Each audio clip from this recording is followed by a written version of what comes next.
يا أمي أقطف دوما أحلى الزهر سار تعطر كل البيت تنتظر قدومك يا. تو میں یہ اس لیے بیان کر رہا ہوں کہ اصول فقہ کا ایک لفظ بھی نہیں پڑھا ہوتا آج کل, اور ہر آدمی بیٹھ کے کیا بنا ہوا ہے, مفتی بنا ہوا ہے, فتوی بازی کر رہا ہے. اور پھر جب ان سے بولو مدارس میں بیٹھ کے تمیز سے پڑھ لو, تو وہ کہتے ہیں میں صرف قرآن و حدیث کو فالو کرتا ہوں. تو قرآن و حدیث کو سمجھنے کے بھی تو کچھ اصول اور ضابطے ہیں نا. یہ قرآن و حدیث کو دیکھو, ہم جب عربی سیکھیں گے تو پہلے گرامر بھی سیکھیں گے نا. جتنے لوگ انگلش سیکھتے ہیں تو پہلے گرامر سکھائی جاتی ہے. اب آپ کسی انسٹیٹیوٹ میں گئے, آپ کہیں یہ پریزنٹ کنٹینیو ٹینس کیا ہوتا ہے, یہ تو امریکہ میں جو عام گورے ان کو پتہ ہی نہیں ہوتا. پریزنٹ پرفیکٹ ٹینس کیا ہوتا ہے, یہ سب چیزیں بدعت ہیں, تم لوگوں نے نکالی ہیں. تو وہ ہم سے کہتے ہیں کہ صحابہ کے دور میں اصول فقہ کیا تھے, نبی نے کون سے اصول فقہ بیان کیے. تو میں گرامر نہیں پڑھوں گا, یہ تو بدعت ہے. بچہ جب پیدا ہوتا ہے تو انگلش بول رہا ہوتا ہے تھوڑے دنوں کے بعد, وہ تو گرامر نہیں پڑھتا. تو وہ بھائی اسی ماحول میں پیدا ہوا ہے, اس کو گرامر سیکھنے کی ضرورت نہیں ہے. آپ اردو اسپیکنگ ہو, جب آپ انگلش کی طرف آؤ گے تو کچھ اصول اور ضابطے جو وہیں سے اخذ کیے گئے ہیں, گوروں کو دیکھ کے ہی نکالے ہیں, انہی کی زبان سے اخذ کیے ہیں, وہ سیکھ لو گے تو تمیز سے ایک زبان سیکھ جاؤ گے. پریکٹس بھی کرنی پڑے گی لیکن کچھ بیسک چیزیں گرامر کی سیکھنی پڑیں گی. تو صحابہ کرام کو ان اصولوں کی ضرورت نہیں تھی, وہ تو نبی کو دیکھتے تھے جیسے نبی کرتے چلے جاتے تھے.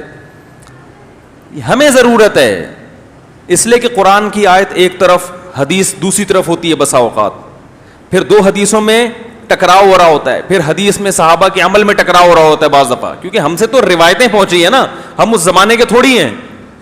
اس ٹکراؤ کو کیسے ختم کیا جائے گا؟ قرآن نے تو ایک اصول بیان کر دیا کہ گناہ میں تعاون مت کرو. تو کون سے درجے کا تعاون کہلائے گا, کون سے درجے کا تعاون, یہ تو فقہا بیان کریں گے. اس کے لیے اصول اور ضابطے ہیں. حنفیہ میں بھی ہیں, شافعیوں میں بھی ہیں, مالکیہ میں بھی ہیں, حنابلہ میں بھی ہیں, حنبلیوں میں, سب میں ہیں. سعودی عرب کی یونیورسٹیوں میں اصول پڑھائے جاتے ہیں. اور آج لوگ کہتے ہیں میں کوئی اصول میں قرآن حدیث جانتا ہوں. قرآن حدیث اس کا مطلب نہیں جانتا, تو قرآن حدیث نہیں جانتے آپ ڈیفائن نہیں کر سکتے. آپ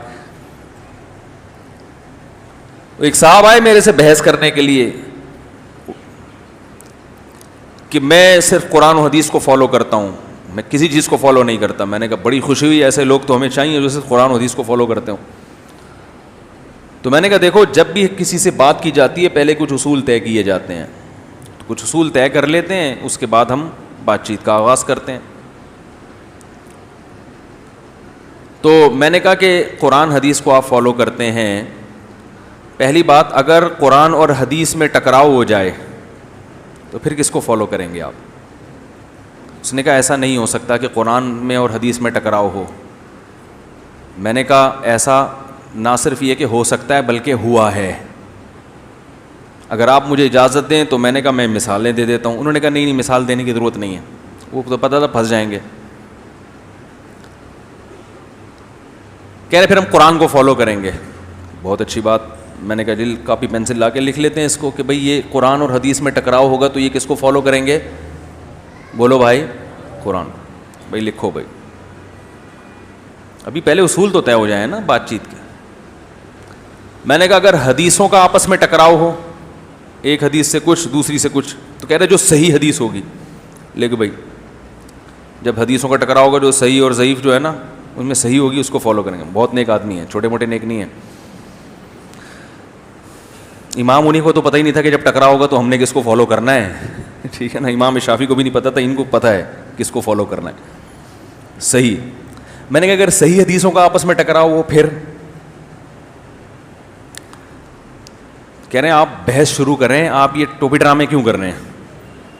میں نے کہا اللہ کے بندے, میں قرآن کی آیت پیش کروں گا تو تم فوراً حدیث پیش کر دو گے, میں حدیث پیش کروں گا تم دوسری پیش کر دو گے. تو پہلے یہ عقدہ تو حل ہو کہ بیسک اصول کیا ہیں جن پر آپ قائم رہو گے, ورنہ تو جہاں سے کچھ ملا اٹھا کے ہمارے خلاف پیش کر دیا. ہماری والی دلیل فوراً 2 منٹ میں ضعیف ہو جائے گی, ٹھیک ہے نا, آپ کی والی وہ بخاری کی بن جائے گی. تو طے تو ہو, اگر بخاری ہے تو پھر بخاری تک ہی محدود رہنا ہے. تو انہوں نے کہا صحیح حدیث, تو میں نے کہا اگر صحیح حدیثوں میں ٹکراؤ ہو تو انہوں نے کہا بخاری اور مسلم کی حدیث کو ترجیح دوں گا, باقیوں کو باقی اس کے بعد. سب سے پہلے بخاری مسلم. مجھے پتا تھا یہ اصول ان کا ابھی 10 جگہوں پہ ٹوٹے گا, یہ 10 جگہوں پہ یہ اصول توڑے گا, بخاری مسلم کی حدیثوں کو چھوڑیں گے یہ. لیکن لکھو بھائی, میں نے کہا اگر بخاری اور مسلم کی حدیثوں میں آپس میں ٹکراؤ ہو جائے, ہے بھائی, بخاری اور مسلم کی حدیث میں آپس میں, جیسے بخاری میں آتا ہے نا کہ من کان لہ امام فقراۃ الامام لہ قراءۃ, من لم یقرأ بفاتحۃ الکتاب, جو سورہ فاتحہ نہیں پڑھتا اس کی نماز نہیں ہوتی. مسلم میں آتا ہے جو سورہ فاتحہ پلس قراءت نہیں کرتا اس کی نماز نہیں ہوتی. تو امام کے پیچھے پھر فاتحہ کے ساتھ قراءت بھی ضروری ہو گئی نا مسلم کے مطابق. تو میں نے کہا جب بخاری مسلم میں ٹکرا ہوگا, کہنے لگا یار آپ ادھر ادھر گھما رہے ہو باتوں کو. میں نے کہا اللہ کی قسم نہیں گھما رہا, اللہ کی قسم نہیں گھما رہا. دنیا میں جب تک کوئی کسی جگہ پہ ٹک کے کھڑا نہ ہو اس سے بات کرنا ممکن, پینترے بدلنے والے آدمی سے کبھی بات نہیں ہوتی.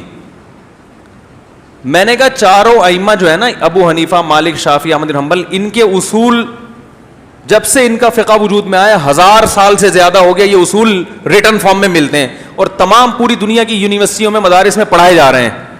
آپ نے اب تک اپنا اصول ہی کوئی وضع ہی نہیں کیا ہے, کوئی اصول ہی نہیں ہے جس پر ٹک کے بات کرو. ایک آدمی کچھ اصول بیان کر رہا ہے, دوسرے کے پاس جاؤ اس کا اصول چینج ہوگا, تیسرے کے پاس جاؤ اس کا اصول. اس کا مطلب یہ خواہشات نفسانیہ ہیں. تو وہ کہنے لگا جی بخاری اور مسلم میں جب ٹکراؤ ہوگا تو بخاری کو مانوں گا. لیک بھائی, حالانکہ مجھے پتا تھا یہ نہیں مانے گا, پھنسے, ابھی تو پھنسنے کا ٹائم شروع ہوا ہے. لکھو بھائی بخاری کو مانے گا. کہنے لگا کہ پھر جب میں نے کہا اب بخاری کی حدیثیں آپس میں ٹکرائیں گے پھر. کہہ رہے بھائی میرے کی ہی میٹنگ ہے مفتی صاحب, مجھے کہیں جانا ہے. میں نے کہا آپ جائیں, جب آپ کے پاس ٹائم ہو نا, جب آپ کے پاس ٹائم ہو پھر دوبارہ میٹنگ کر لیں گے. ادھوری میٹنگ سے فائدہ بولو بھائی نہیں ہے. کیا خیال ہے بھائی, ادھوری میٹنگ سے فائدہ نہیں ہے. کہہ رہا اچھا آپ کیا کریں گے ایسے موقع پہ. میں نے کہا ہم نے تو یہ ہیڈی کی ختم, جس کو امام ابو حنیفہ نے ترجیح دے دی ہم ان پر اعتماد کر کے اس کو لے لیں گے. ختم. ہمارے لیے تو مسئلہ آسان ہے نا, ہم نے تو تقلید اس لیے کرتے ہیں تاکہ ان ٹینشنوں سے بچ جائے.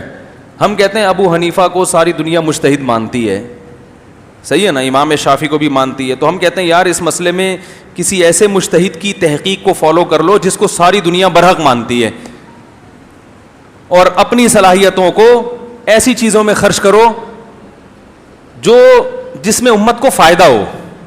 بدعات کے خلاف متحد ہو جاؤ, ٹھیک ہے نا, بدعت کے خلاف کیا ہو جاؤ, متحد ہو جاؤ, اور عقیدہ توحید پر مضبوط ہو جاؤ. لوگوں کو گناہ چھوڑ, خود گناہ چھوڑو, لوگوں سے بھی گناہ چھڑواؤ. والدین کے حقوق کو پروموٹ کرو معاشرے میں. رشتہ داری جوڑنے کے کو کیا کرو, پروموٹ کرو. رشتہ داری, وراثت کے مسائل, لوگ وراثت کھا رہے ہیں, اس مسئلے کو اجاگر کرو. ظلم کے خلاف آواز اٹھاؤ. سمجھ میں نہیں آ رہی بات. یہ جو بڑے بڑے امت کے مسائل ہیں, جہاں جہاں امت پہ ظلم ہو رہا ہے ان کے خلاف آواز اٹھاؤ, ان کے لیے پالیسیاں بناؤ کہ اس کو کیسے کنٹرول کرنا ہے. جہاں کمزور پر ظلم ہو رہا ہے اس کے خلاف آواز اٹھاؤ. جو بے نمازی ہیں ان کو نمازی بنانے کی کوشش کرو. جو زانی ہیں ان سے زنا چھڑوانے کی کوشش کرو. بے حیائی کے خلاف جہاد کرو. بہت سارے ٹاپک ہیں. میں نے کہا ہمارے پاس ابو حنیفہ نے مسائل کی تحقیق کر کے ہمیں ان ٹینشنوں سے آزاد کر دیا ہے. آپ ان ٹینشنوں میں پڑے ہوئے ہو تو جواب تو دو اس کا. اس ٹینشن میں تو آپ نے لوگوں کو ڈالا ہے کہ ہمیں فالو کرو, ہم قرآن و حدیث بیان کرتے ہیں. تو یہ تو ٹینشن آپ کی ہے. امت تو اس ٹینشن سے کیا ہو چکی ہے, فارغ.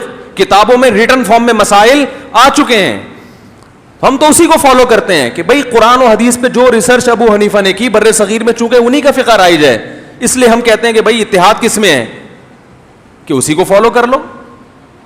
وہ بھی قرآن حدیث کی ریسرچ ہی ہے. اگر کوئی امام شافعی کے فقہ کو فالو کر رہا ہے تو بھی بہت اچھا کر رہا ہے, وہ بھی ہمارا بھائی ہے. تو ہمارے لیے تو مسئلہ نہیں ہے.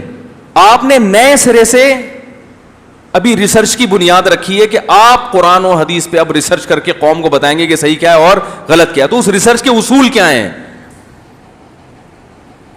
نہیں آ رہی بات میرا خیال ہے. تو آپ بتاؤ. میں نے کہا کیا ہے؟ تو وہ کہنے لگے فقہ کی کتابوں میں تو بہت کچھ الٹا لکھا ہوا ہے. میں نے کہا وہ فقہ کو کہنے فقہ کی بہت. میں نے کہا بتائیں کیا؟ تو میں نے کہا یہ جو انہوں نے کوئی عبارت بتائی یہ لکھا ہوا ہے, اس کو فالو کرو گے؟ میں نے کہا ہم نے کب کہا کہ فقہ کی کتاب میں جو لکھا ہے وہ حرف آخر ہے؟ میں نے کہا اسی کا حاشیہ دیکھ لیتے, اسی میں لکھا ہے کہ یہ غلط لکھا ہے. اس کے لیے ہمیں آپ کی ضرورت نہیں ہے کہ آپ سے ہم پوچھیں کہ کیا صحیح لکھا ہے کیا غلط لکھا ہے. علماء نے خود ہی اس پہ رد کر دیا ہے. بھائی فقہ کی کتاب کوئی قرآن تو نہیں ہے نا, غلطی ہو سکتی ہے. یہ لوگ کیا کرتے ہیں کہ فقہ کی کتابوں سے کچھ عبارتیں نکال کے دیکھو اوہ استغفر اللہ یہ لکھا ہوا ہے. یہ نہیں پتا ہوتا کہ اسی کی شرح میں ابھی وہ در مختار ایک کتاب ہے, اس میں لکھا ہوا ہے کہ امام ابو حنیفہ کے بارے میں حدیث میں آتا ہے کہ میری امت کے چراغ ہیں. تو لوگ نا یہ نکالتے ہیں, دیکھو کتنا بڑا جھوٹی حدیث نبی پر گڑ لی. امام حنیفہ کے بارے میں لکھا ہے کہ میری امت کے کیا ہیں, چراغ ہیں. اور پھر لوگوں کے کمنٹس ماشاءاللہ آپ سے بڑا مجدد اس امت میں کوئی نہیں گزرا, آپ ایسی چیزوں کو ہائی لائٹ کر رہے ہو. او بھائی آپ ہائی لائٹ نہیں کر رہے, یہ چیزیں اگر انہوں نے لکھا ہے تو میں نے کہا وہ علامہ شامی نے نیچے حاشیے میں اس پر رد کیا ہے کہ یہ حدیث صحیح نہیں ہے, وہ بڑی سختی سے رد کیا اس کے اوپر. رد نہیں دکھا رہے, رد نہیں دکھا رہے, صرف وہ دکھا رہے ہیں کہ دیکھو یہ لکھا ہوا ہے. تو جہاں کچھ غلط لکھا ہے اس غلط کو فالو نہیں کیا گیا, محققین نے اس پہ رد کر دیا کہ یہ صحیح نہیں ہے. تو وہ نہیں آئے پھر وہ اصول اور ضابطے اور ان کے وہ سب. اب تک وہ 20-30 سال ہو گئے اس واقعے کو, اب تک ان سے فیصلہ نہیں ہوا کہ جب حدیث میں ٹکراؤ ہوگا تو کس کو. آگے بڑے سوالات تھے کہ صحیح حدیث کا آپ کو پتہ کیسے چلے گا. بخاری مسلم کے تو چلو ساری حدیثیں صحیح ہیں, بہت سی حدیثیں ایسی ہیں جن کے صحیح اور ضعیف ہونے میں اختلاف ہوتا ہے, ٹھیک ٹھاک اختلاف ہوتا ہے. وہ اختلاف آپ کیسے حل کرو گے؟ آپ کہتے ہو ہمارے فلاں البانی نے صحیح قرار دے دیا, اس کا مطلب آپ ان کی تقلید کر رہے ہو, آپ کے پاس تھوڑی تحقیق ہے. فلاں نے ضعیف کیا فلاں نے صحیح کیا, یہ فن ہے, اس کے بھی اصول ہیں اور مجتہدین کے اصول اس میں الگ ہیں. ہر مجتہد کا اپنا اصول ہے کہ میری رائے میں صحیح حدیث کی ڈیفینیشن کیا ہے, جو حدیث قابل قبول ہے اس کی ڈیفینیشن کیا ہے. آپ نے ایک تعریف لے کے پوری امت پہ تھوپ دی, وہ بس یہی ہے جس کو میں صحیح کہہ رہا ہوں وہی صحیح ہے, باقی کوئی صحیح نہیں ہے. وہ موطا امام مالک کی 8 رکعت والی حدیث تراویح والی, وہ امام مالک کے نزدیک ضعیف ہے. آپ اس پہ چیلنج کر کے کہ یہ کیا ہے 8 رکعت تراویح, وہ اگر صحیح ہوتی امام مالک خود 8 کے قائل نہیں ہوتے.